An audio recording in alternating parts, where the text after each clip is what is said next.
only on WeTV. Hello, lovely people. Hello, Patti. Welcome. Hi. Hey, Will. Guys, that promo is intense already. You're back. You're back. I'm but back. You're on a different network. But Yes, we're on WeTV. Make sure you watch us July 8th, 10 o'clock Eastern Time, Pacific Time, and then 9 Central. Woohoo! So what can we expect, with the WeTV series? Is it similar to the way Bravo series was set? Actually, it's not. It's very different. We still have like crazy, kooky people, millionaires and millionairesses and gay and straight people, but we break bad this season. We go in more of an intervention style, and we find these people that I've worked with before, celebrities and non-celebrities, who basically could not get like their mojo going, They're probably the toughest cases you've ever seen, so it's a twist on intervention. It's always funny, we're always crazy and zany, but then we do like a let's make a deal thing at the end. There's a twist at the end, which is really exciting. Exciting television. Has little arcs along the storyline, so a lot of it's like almost a formatted show with a little bit of docu thrown in. So it's a different kind of it's a different kind of show. I wouldn't say it's exactly like Millionaire Matchmaker, but I'm very proud of Millionaire Matchmaker. This is just a little taking it up a step. Yeah, and was that important to you to kind of switch it up and experiment a little bit? I was, we got stuck in a rut. I love Bravo to death. I mean, they, were my mom and my dad, basically. But I needed to graduate. I needed to get out of high school. I needed to go to college. And I wanted to do something a little more creative with the show. We took it on the road. We went to San Diego. We went to Harrah's. We're at this resort where you actually can go there. That's what's so exciting about this. You'll see the resort. You'll see the VIP suites. You'll see how they're treated. I mean, you can go like 5-star there. And then on top of it, I wanted to do something that was like almost like, I know you're gonna laugh at me, but I feel like I'm doing God's work here. I wanted to help people all over the world, not just in the United States, who are single and can't find love, and they don't know what's wrong with them, and they're beautiful and they're attractive, and they've got all the bells and whistles, and like, what's wrong with me? And we had to go deep, so I go Barbara Walters on them, and they cry and they break down, and these really are people that don't see who they are. They actually see, there's something we do in my club called mock dating. You go undercover and you send one of your girls an undercover, a guy or a girl, and they go on a date with the client. And then if we tell you what's wrong with you, you don't believe us. So we make them watch the videotape. Which, by the way, if you ever did that on your date, like if someone ever took, FaceTime out, was screening and watching you, and then you rolled back the video, you die, okay? Because I don't think I could do it. And we make them, face Jesus, I guess you would say. It's like undercover date. Yeah. But I mean, in the world of social media and Snapchat and Instagram, and people are always taking pictures, have you found that dating is different nowadays? Dating is very different. Nobody has an attention span. There needs to be like a drug for dating ADD. No, I don't think Ritalин's going to really work here. I mean, basically, what's happening is people have no time. And they're constantly on their phones. Like, how many times do you go on a date and you're sitting on your phone the whole time, even in the breaks? Like, the waiter's going to get the soda, and you're just like, okay, he got a call from work, and now I'm back on my phone. Nobody's conversing. There's no conversation going on. And it's great to be digital. It's great to go and see people you would never meet. So there's, on one side of the street, you're meeting people you would never meet before. You would never meet this person at work. You would never meet this person at the gym or in your neighborhood. But on the other side, it's like, how much time are you really giving this person? And then if you don't like them, back online, there's another one, right? Too many candy in the candy store, so to speak. Mm-hmm. Let's talk a little bit about your history as a matchmaker. Okay. You are a third-generation matchmaker, correct? Mm-hmm. Tell us how you got involved in this, I guess, family business, and how are you different from those who came before you? My mom was, in 1962, probably the first divorce she lived in Maplewood, New Jersey, for those who were in the house from Jersey, woohoo.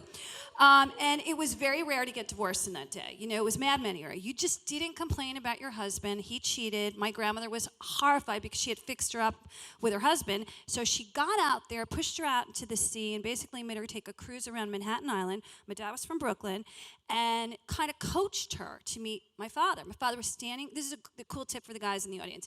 My dad would stand by the bathroom. He was short, but very powerful. He'd smoke a cigar, and he'd go to every girl that walked by. They'd be like, I'm going to marry you. I'm going to marry you. So he kept saying these to these girls, and finally my mother paid attention and said, really, you're going to marry me? Here's my number. And they ended up getting married 3 months later. And the cool part of the story was that my grandmother would always fix up all the single girls in the neighborhood. Then my mom passed the baton. It was really for the local temple. It wasn't a big deal. But then divorce became prevalent, and everybody was getting divorced in our neighborhood. And they didn't take money. They did this, like, for a chicken, a nice dinner out, you know. And it was kind of interesting because I swore I'd never be a matchmaker. But I was always really good at it in junior high. I would go to these Christ Church dances, the nice Jewish girl. I liked all the Gentile boys. And the priest came up to me one day and he's like, "Does your rabbi know you do this?" And I'm like, "No." And he's like, "Well, you need to make this a business." But I would never do it. So when I got to Florida and I worked for Great Expectation as a marketing director, which is the oldest dating service in the United States, I kind of saw there was something missing. It was very Match.com. You could pick someone, pay $5,000, and you were never guaranteed a date. I was like, this is ridiculous. Why isn't anyone matching these people and telling them who works with who? Like, that's not our business, Patty. Because the business model was like, if you didn't meet anyone, you'd renew again and again and again. I go, that sucks. I'd rather have a success story than they tell 5 friends, then they join. So I swore if I ever did my own business, I would change it up. And I was really good with men. That was my gift. At Great Expectations, this really rich guy came in from Boca Raton, and he was kind of a jerk, typical asshole. Can I say that on AOL? Yes. I don't know what I'm not allowed to away. say. So he was a total asshole, and he was treating everybody in the office really poorly, and I took him aside. "Listen, you don't talk to people like that." And I started screaming at him, and he got scared. He goes, "Ooh, I like you." The next day he came in, he bought Great Expectations. And I had a way with millionaires, I guess. When I got to California, the streets were paved with them. It was when Silicon Valley started during the Clinton administration, the streets were paved with nerds in plaid. That's all I can tell you, pocket protectors. And they didn't know how to get the girls. So they would pay me cash, and I'd clean them up, and I would basically teach them how to hunt and fish. And they'd get their girlfriends, they'd get married, they'd take them back to Silicon Valley, and that's how it all started. Wow. Mm-hmm. And then, of course, you have your Millionaires Club. Oh, yeah. Well, I have the billionaire. Yes, everybody knows about Sumner Redstone. It's in Vanity Fair. I gave him 1 million girls. It's funny. He always wanted me, and he settled on Sydney, the person I fixed him up with, who looks like little mini-me, and we're cousins. So that was an interesting experience. Yes, we do the Forbes 400. We do billionaires that you won't really know about that are kind of quiet. Undercover billionaires, I would say. Up-and-coming multimillionaires. And then we do, regular guys that saved $1 million. They were really good with money. They put it under the mattress. They live a nice life, like in Nyack, New York, quiet people. And we fix them up, too. So it's all different ranges, all different varies of wealth, plus the millionaires, which is my favorite person. Not. They're the complainers, and they're the sewers in our industry. Women like to tell people their dirty laundry, and they like to take it to the streets. Men are like, no, I don't want my ex-wife knowing. So they don't want anyone knowing their business. Women and men are very different when they date. And on the premiere of $1 Million Matchmaker, we see a woman, I think her name is Claudia, correct? Yes. And she's been engaged 6 times Yes. and married 4 times. Yeah, her story's a little horrific. How do you even go about You're gonna see that. See, everyone has a point of origin when they were younger, a trauma. Some people even believe it's past lives if you're metaphysical like me. There's a trauma that triggered your parents' divorce, somebody didn't like you in 6th grade, you didn't get a good kiss when you were 15, even you losing your virginity. And that kind of sets your trajectory of how you're going to be in your relationships. And nobody realizes that's where it's all coming from. Everything reverts back to high school, basically. She had a bad trajectory. She had a bad experience, a trauma. It's very serious stuff. We do intervention like drug addicts do, where, why'd you become a drug addict? Same thing. Why'd you become a love addict? Love addict. Mm-hmm. And does she find someone? You have to watch this show. I'm not giving my secrets. I'm only giving you half of it. Everybody Seriously. here knows I love spoilers. So There's a lot of matches this season, which I was kind of worried on because the ratings traditionally at Bravo were always like, when there was a train wreck, they would go up, and I'd be like, no matches, But this season we have a lot of matches. We have a lot of people walking away.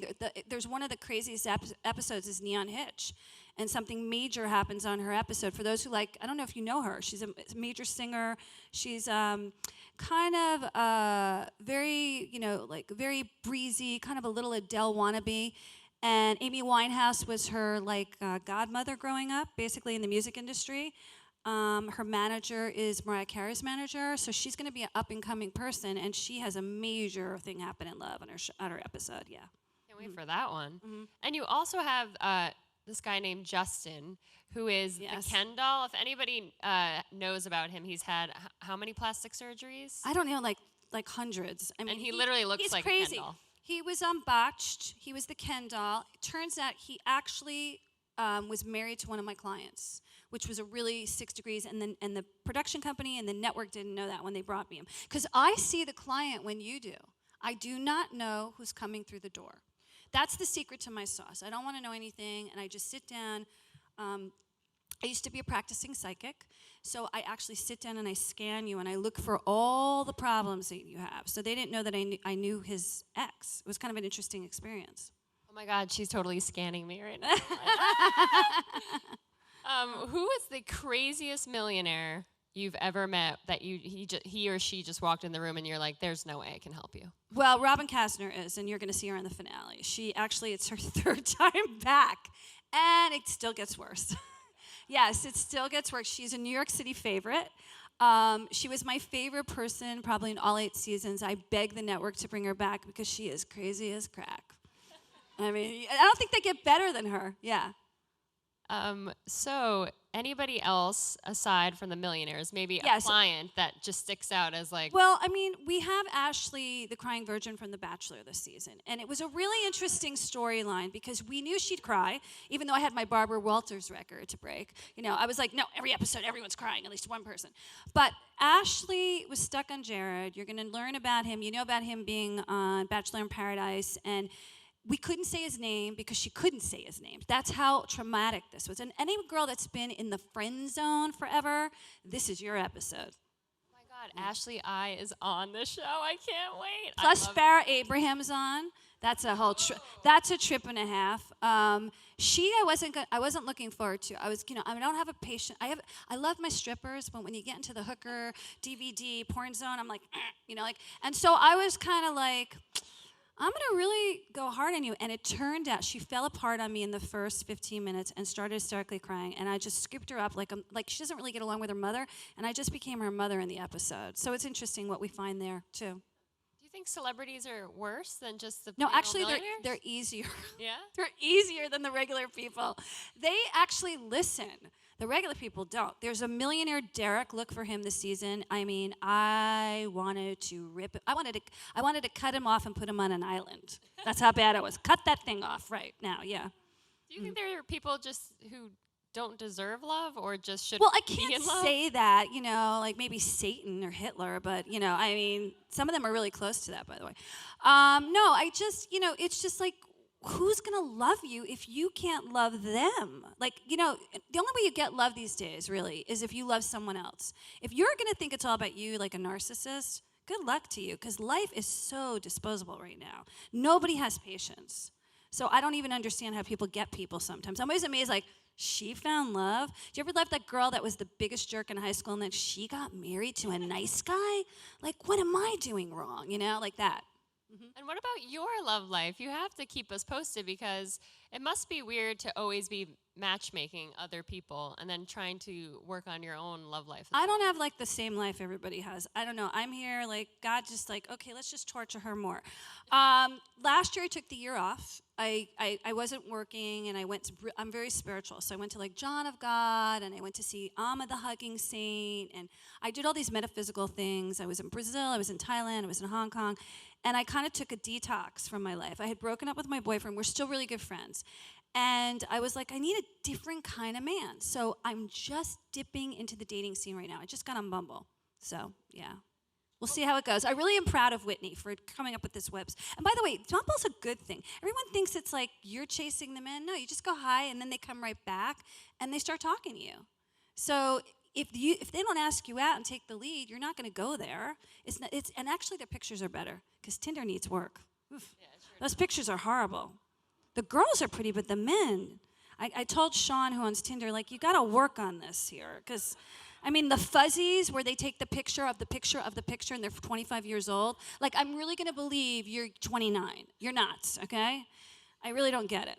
And you have like an old school way of thinking too, where you like that the men are coming to the women. Well, Do you I'm agree? I'm from Jersey. You know, I'm Short Hills. I'm East Coast. My dad's from Brooklyn. Like, I don't see it any other way. And California's really rough because they're super, super pretty, but they're all girls inside.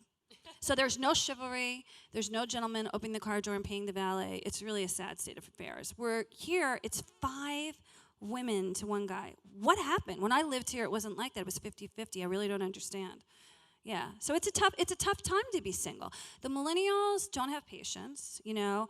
But then again, you can sleep on the couch, on the floor with 5 roommates. We like our own things. We were very greedy and materialistic in my generation. And we were working our asses off. You have a little bit more like namaste, you know. So you have time to love. It's more like the 60s for you guys, except it's just Molly, you know? Yeah. And people are waiting longer to get married.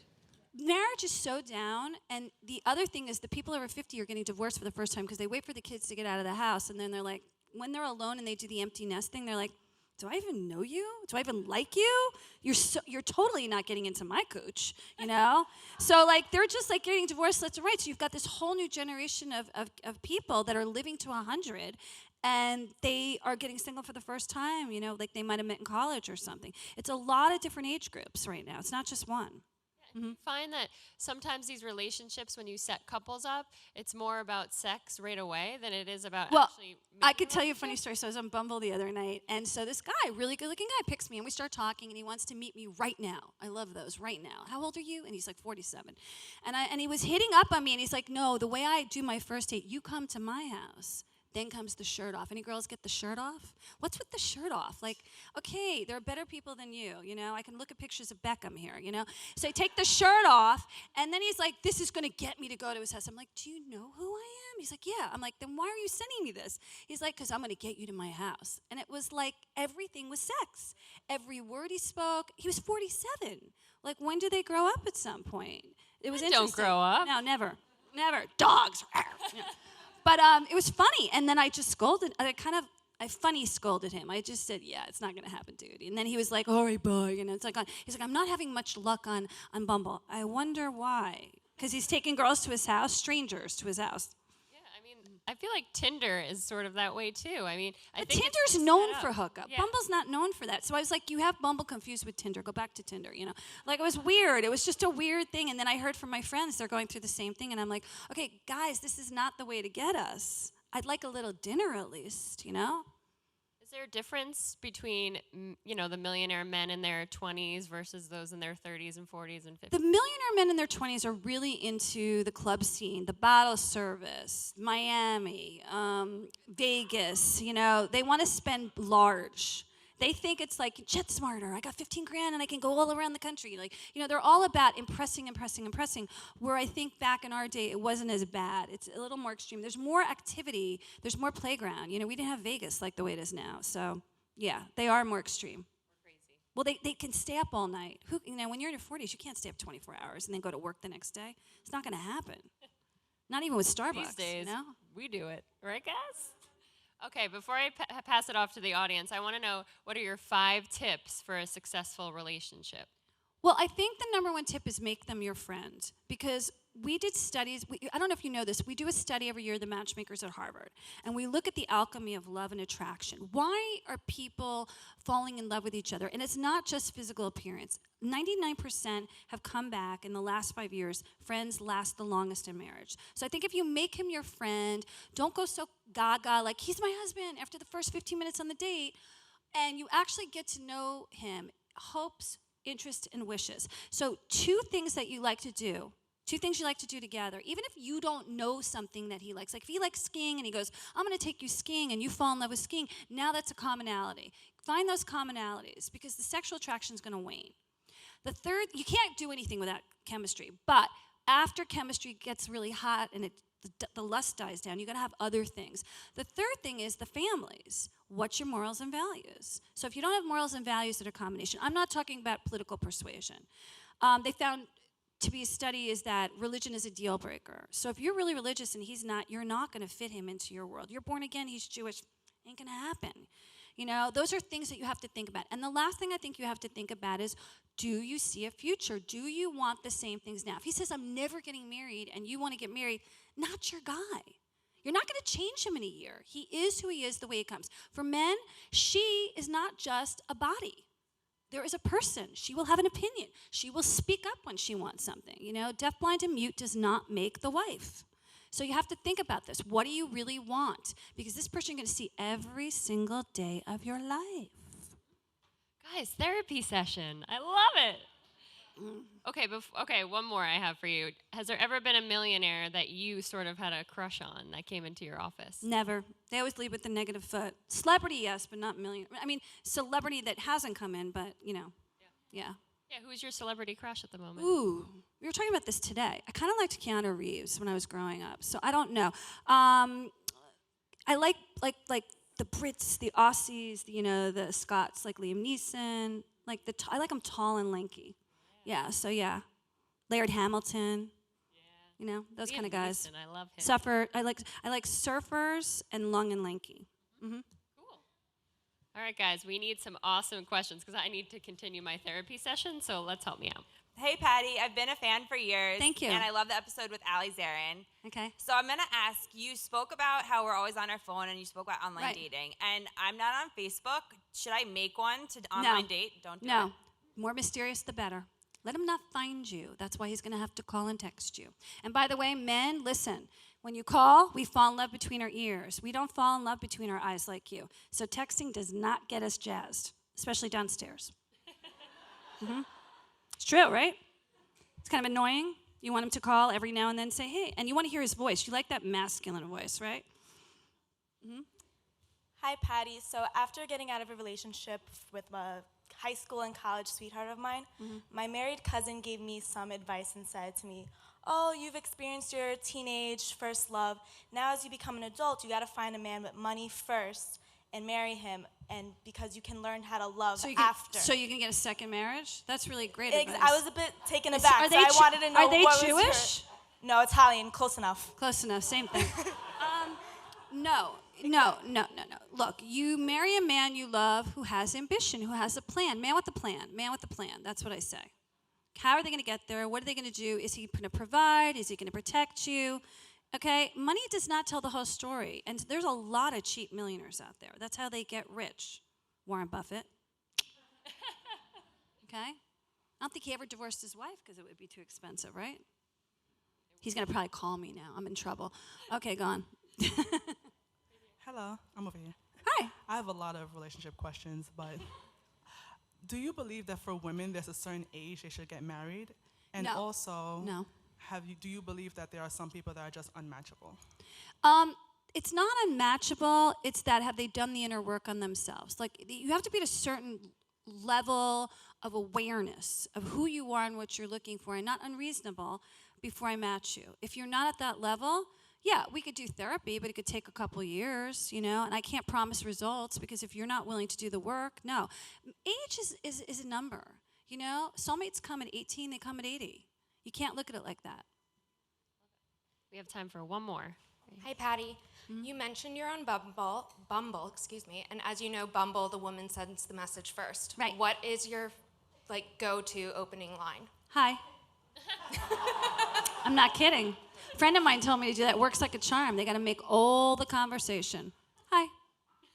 Okay. If you talk too much, you take away his...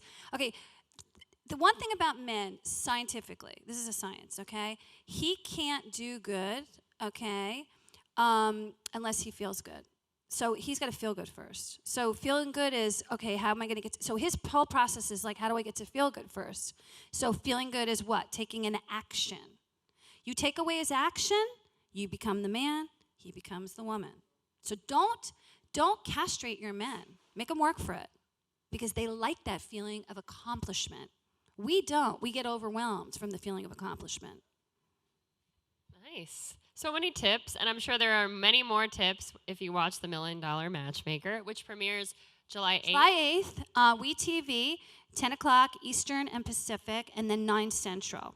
Great. Well, Yeah. thank you so much, Patti. Thank you being for here. having me. Great. Thank you, guys.